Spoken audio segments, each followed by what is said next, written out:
তারপর ভাবলাম খুব একটা শাড়ি পরার সুযোগ আসে না, আজকে যখন একটা অনুষ্ঠানে যাচ্ছি।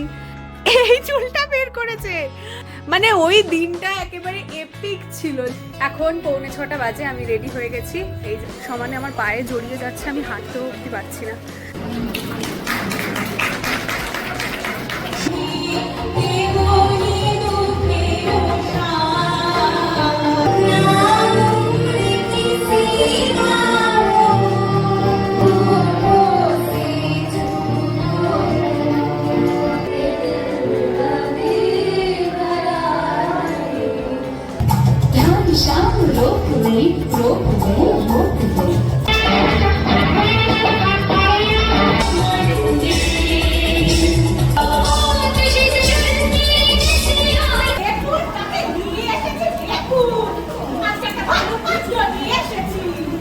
তুই বুড়ো ড্রেস খুলিসনি, এই ধুতি পরেই যাবি লাঠি নিয়ে। আজকে 24 মে, এখন বাজে 3টে, বিকেল থেকেই আমি ব্লগটা শুরু করছি। আজকে সন্ধ্যাবেলা বোনের গানের স্কুল থেকে একটা প্রোগ্রামের আয়োজন করা হয়েছে। বিটি রোডে যে লোক সংস্কৃতি ভবন আছে ওখানেই প্রোগ্রামটা হবে। তো সন্ধ্যাবেলা আমরা সবাই মিলে যাব বোনের প্রোগ্রাম দেখতে। গান, নাচ, নাটক সমস্ত কিছু হবে। নাটকেও বোন এবারে পার্টিসিপেট করেছে, প্রত্যেক বছর করে, বাট এবারে নাকি ওর ক্যারেক্টারটা একটু ইন্টারেস্টিং। তো আজকের ব্লগটা শুরু করছি এখন থেকে, পুরো ব্লগটা তোমরা দেখতে থাকো, আশা করি তোমাদের খুব ভালো লাগবে। এই জাস্ট লাঞ্চ করে আসলাম, অনেকটাই বেলা হয়ে গেছে। এখন হচ্ছে বোন 5টা নাগাদ বেরিয়ে যাবে, কারণ ওকে আগে গিয়ে রেডি হতে হবে। আর আমরা 6টা নাগাদ যাব, মানে প্রোগ্রামটা শুরু ওই 6টা বা 6:30 এরকম সময় থেকে। আমি প্রথমে ভাবছিলাম যে শাড়ি পরবো না, কারণ প্রচণ্ড গরম, শাড়ি পরতে ইচ্ছে করছিল না।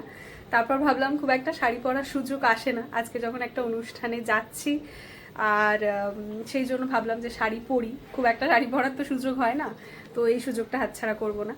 তবে প্রচণ্ড গরম, আমি একদম কটন, মানে এটা একটা সম্বলপুরি, এটা আগেও আমি 1-2বার পরেছি।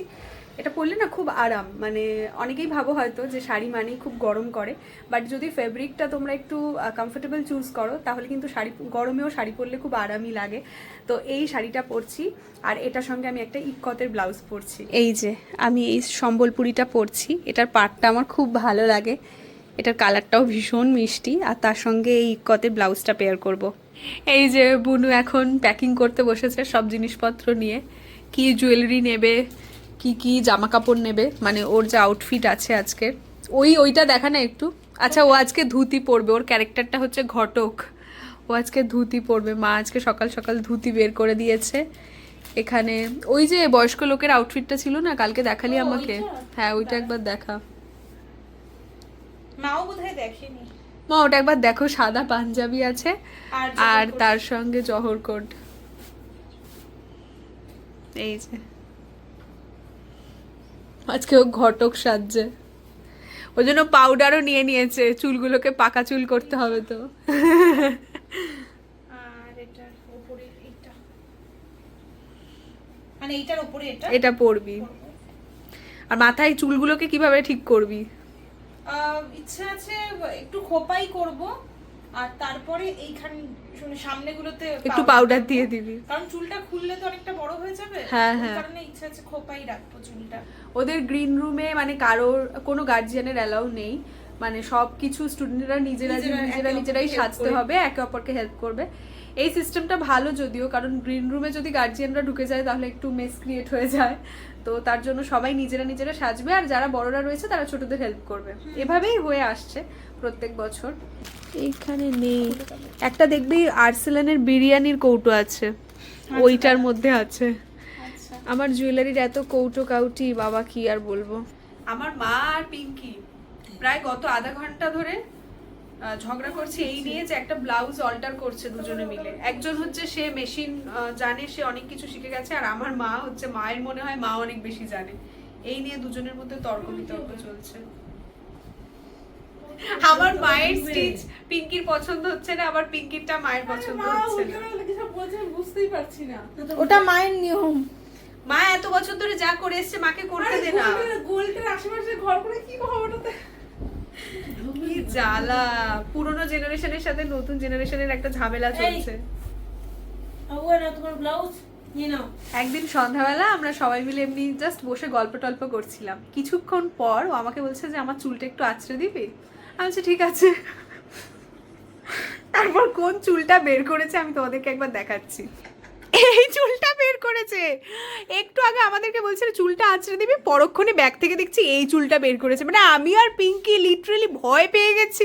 বলছি কি হলো, চুল আঁচড়ে দিবি বলে এরকম একটা লম্বা চুল বের করেছে, আর বলছি এটাকে একটু আঁচড়ে দিবি। মানে ওই দিনটা একেবারে এপিক ছিল লিটারালি। মানে হ্যাঁ মা, হঠাৎ করে বলছে আমার চুলটা আঁচড়ে দিবি বলে এই চুলটা বের করেছে ব্যাগ থেকে। আচ্ছা এখন বোনের গোফ তোলা হবে, যেটা 12 মাসেও একবার করে। হাসবি না কিন্তু, হাসলে আমি তুলে দেবো না। এই আপার লিপসটা আমার করতে 1 মিনিট সময় লাগে, কিন্তু আমি যখন ওকে করিয়ে দিই এটা 10 মিনিট সময় লাগবে, কারণ কন্টিনিউয়াসলি ও হাসবে, ও হাসি থামাতে পারবে না। মুখে কিছু না লাগিয়ে দেখেছিস কি অবস্থা হয়েছে মুখ ফেটে। এই যে বোন এই ঝুমকাটা পড়ছে, ওদের সবাইকে সিলভার রেপ্লিকা পড়তে বলেছে যাতে সবাই মোটামুটি সেম সেম হয়, তাই তো? আমি যতটা পারবো তোমাদের সঙ্গে শেয়ার করার চেষ্টা করব। আসলে সবকিছু ওরকম ভাবে আমি রেকর্ড করে দেখাতে পারি না, কারণ কপিরাইট চলে আসবে, ওই জন্য আমাকে একটু স্কিপ করে করে দেখাতে হয়। এই যে বুনু রেডি হয়ে গেছে, এবার বুনু বেরোবে। এটা কি তোর ফার্স্ট যে গানটা করবি তার আউটফিট? এটা সাদা কুর্তি তার সাথে লাল প্যান্ট। হ্যাঁ, গানের আউটফিট, মানে যে কটা গান করবি এই আউটফিটটা পরেই, আর তারপর নাটক যখন হবে তখন ওই বয়স্ক লোকের আউটফিটটা পরবি। নাচের আউটফিট রয়েছে। আচ্ছা, নাচের আউটফিটের যে শাড়িগুলো ওখান থেকে প্রোভাইড করবে, তাই তো? শাড়ি প্রোভাইড করা হবে, আর তারপরে আমার লাস্টের বুড়োর রোল। ও বুড়ো, বুড়ো ঘটকের রোল প্লে করবি। তুই এখনই বেরিয়ে যাবি? বোন এখন 5টার মধ্যে ওকে পৌঁছতে হবে, ও এখন বেরিয়ে যাবে। আর এরপর আমি শাড়ি টাড়ি পরবো। পিঙ্কি তো ঘুমিয়ে গেছে, আর মাও একটু বাড়ির কাজ। কখন যাবি বল? 6টার আগেই চেষ্টা করছি। 6টা? হ্যাঁ চেষ্টা করছি, কারণ আমার মাকে নিয়ে বেরোনো মানে মা সারা বাড়ির সমস্ত কিছু ঠিকঠাক করে তারপর বেরোবে। তো আমি চট করে শাড়িটা পরে নেবো, আমার শাড়ি পরতে বেশি সময় লাগবে না। তো চলো, ওখানে দেখা হচ্ছে একসঙ্গে। হ্যাঁ একসঙ্গে দেখা হচ্ছে। চল তুই যাবে কি পর। একটা মস্ত বড় ব্যাগ নিয়েছো, যে ব্যাগের মধ্যে সমস্ত জিনিসপত্র। কিছু নেই মোটামুটি। এটা মায়ের ব্যাগ। যাই হোক, আপাতত ঘরটা পুরো মেস হয়ে রয়েছে, কারণ আজ যেহেতু আমি ওকে সাজিয়েছি তো সব জিনিসপত্র এদিক ওদিক হয়ে রয়েছে। যাই হোক, তুই সাবধানে যা। রুমালটা নি আর বেরোবো, চল। হ্যাঁ সব কিছু নিয়েছিস তো? যদি কিছু ভুলে যাস তাহলে ফোন করে দিস। হ্যাঁ হ্যাঁ। এখন 6:45 বাজে, আমি রেডি হয়ে গেছি। এই যে শাড়িটা পরেছি, বাইরে বেরিয়ে তোমাদেরকে ফুল লুকটা দেখাচ্ছি। একদম হালকা সেজেছি, গরম প্রচন্ড, মানে এইটুকু সাজতে গিয়ে আমার অবস্থা খারাপ হয়ে গেছে। আজকে আমি একটা নতুন ব্যাঙ্গেলস পরেছি, আর প্ল্যানে একটু চেঞ্জেস হয়েছে। পিঙ্কি যাবে না, মা ওকে অনেকক্ষণ ধরে রাজি করানোর চেষ্টা করছে কিন্তু ও যাবে না। তার কারণও আছে, ওর শরীরটা খুব খারাপ লাগছে হঠাৎ করে, ও বাড়িতে একটু রেস্ট করতে চাইছে। যাই হোক ঠিক আছে, আমি ওকে খুব একটা জোর করছি না, কারণ শরীর না ভালো লাগলে ও আমাদের সঙ্গে গিয়ে ওখানেও ওর ভালো লাগবে না, তার থেকে বাড়িতে রেস্ট করাটাই বেটার। বাট আমার মায়ের মন কিছুতেই মানছে না, আমার মা ওকে নিয়ে যেতেই চাইছে। দেখা যাক কি হয়। চলো ব্যাগটা গুছিয়ে বেরোই। হঠাৎ করে মনে হচ্ছে মেঘলা হয়ে আছে না মা, বৃষ্টি নামতে পারে, একটা ছাতা নিতে হবে। আমরা বেরিয়ে গেছি। মা তুমি একটু ঘোরো, তোমাকে দেখাই। এই যে this is my moms look. চলো, মা এই শাড়িটা পরেছে। বাইরে তাও একটু হাওয়া আছে, ঘরের মধ্যে একেবারে দম বন্ধ করা গরম।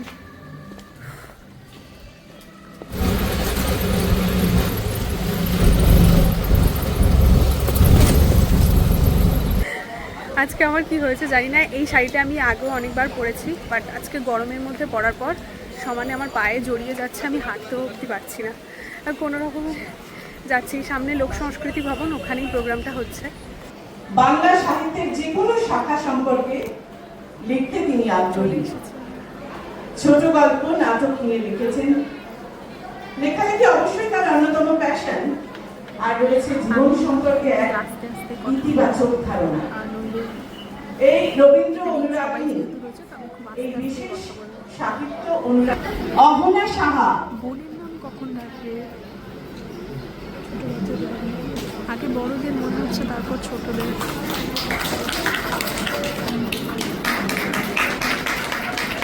সুপার পুরস্কার বিতরণী অনুষ্ঠান আপাতত এটুকুই।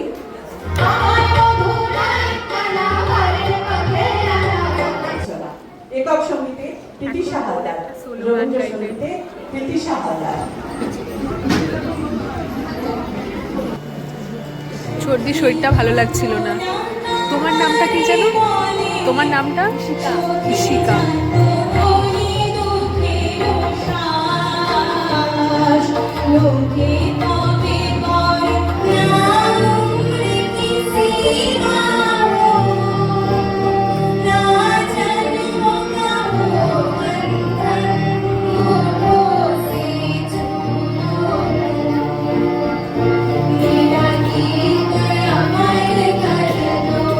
শ্রীমতী আশা ভোসলে মহাশয়।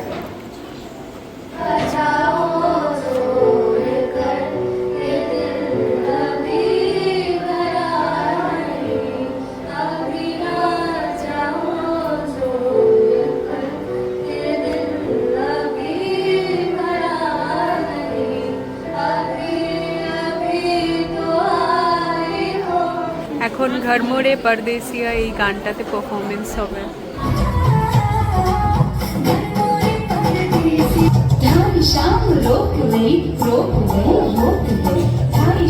এটা সবচেয়ে সেরা।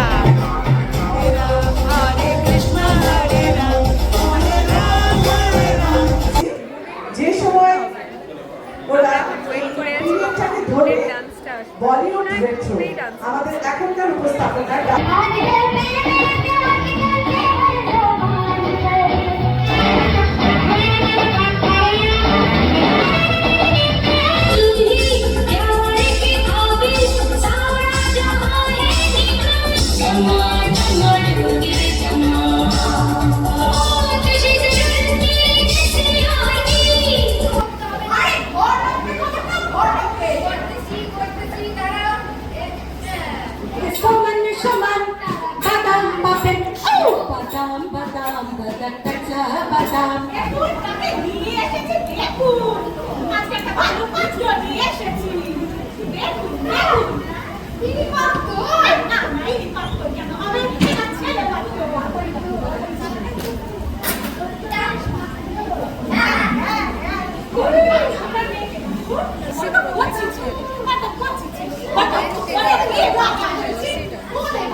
যেভাবে এতক্ষণ আমাদের সঙ্গে সহযোগিতা করলেন প্রত্যেক দর্শক এবং শ্রোতাবৃন্দকে জানাই আন্তরিক অভিনন্দন। আমার মিউজিশিয়ান বন্ধুরা যারা রয়েছেন কেমন লাগলো? সকলকে অসংখ্য ধন্যবাদ। ভালো লেগেছে? যারা সাউন্ড সিস্টেমে লাইটেস ছিলেন তাদেরকে অসংখ্য। প্রোগ্রাম শেষ হয়ে গেছে, আমরা বোনের জন্য এখন ওয়েট করছি। ও সমস্ত কিছু গুছিয়ে টুছিয়ে নিয়ে বেরোচ্ছে।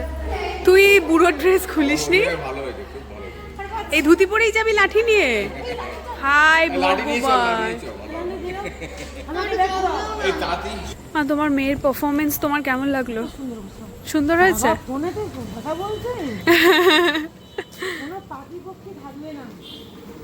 আর তোর পারফর্ম করে কেমন লেগেছে বুনু? খুব ভালো, কিন্তু আমার মনে হচ্ছে যে মানে খুব সিরিয়াসলি করেছি। হ্যাঁ, সময়টা অনেকটা দেরি হয়ে গেছে। ছিল যে মজার সিন ছিল ওখানে, যে মন্ত্রটা করলো না, হ্যাঁ। ওই মন্ত্র পড়ার আগে দুখানা সিন ছিল, যে একবার সরস্বতী পূজার মন্ত্র পড়বে যেখানে বলা হবে এটা বিয়ে, আর সেকেন্ড বারে শ্রাদ্ধের মন্ত্র পড়বে। আচ্ছা, আরে হ্যাঁ, মানে এ বাবা, ভুল করে ওই মজা। তো ওটা মজা হিসেবে ছিল যে ঠাকুর মশাই আপনি মেয়ের বিয়েতে এই কিসের মন্ত্র পড়ছেন, ওই সব কিন্তু ওই সব সিনগুলো বাদ দেওয়া সব হয়েছে। scene কাটা হয়েছে। আসলে 10টা বেজে গেছে তো। প্ল্যাকার্ড রেডি করা হয়েছিল, ওই পাত্র চাই যেখানে আমি নর্মালি র্যান্ডম করে দিয়েছি, ওগুলোতে প্ল্যাকার্ড রেডি করা ছিল, কিন্তু কিচ্ছু আর বের করা হয়নি। সিন এত টাইম ওয়েস্ট হয়ে গেছে। তোদের কেমন লেগেছে বল? আমার তো খুব ভালো লেগেছে। আমার মনে হয় 4টে থেকে শুরু করলে তাহলে হয়তো সবকিছু কেউ আসবে না। হ্যাঁ, 4টে থেকেও সম্ভব নয়, কারণ সবাই তো অনেক দূর থেকে আসছে। একজন ডুয়ার্স থেকে দুজন এসেছে, নর্থ বেঙ্গল থেকে এসেছে, এবং ওদের ডান্সের পারফরমেন্সটা দুর্ধর্ষ হয়েছে। খুব ভালো পারফর্ম করেছে। উনি নাচেন কোথাও একটা হ্যাঁ, টিভিতে কিছু একটা। তো চলো, আমরা ফর দ্য ফার্স্ট টাইম 3টে টোটোতে এসেছি। প্রত্যেকটা টোটোতে একটা একটা করে সিট ফাঁকা ছিল, তো আলাদা আলাদা সেপারেট টোটোতে করে এসেছি। চলো এখন আমরা বাড়ি যাই, আর আজকের ব্লগটা আমি এখানেই শেষ করছি। তোমাদের সঙ্গে পরবর্তী কোনো একটা ব্লগে দেখা হচ্ছে। ততক্ষণ সবাই খুব ভালো থেকো, সুস্থ থেকো, সবাইকে খুব ভালো রেখো। চলো টাটা, বাই। বুনু টাটা করে দে। Tata tata. টাটা বাই মা, টাটা। টাটা।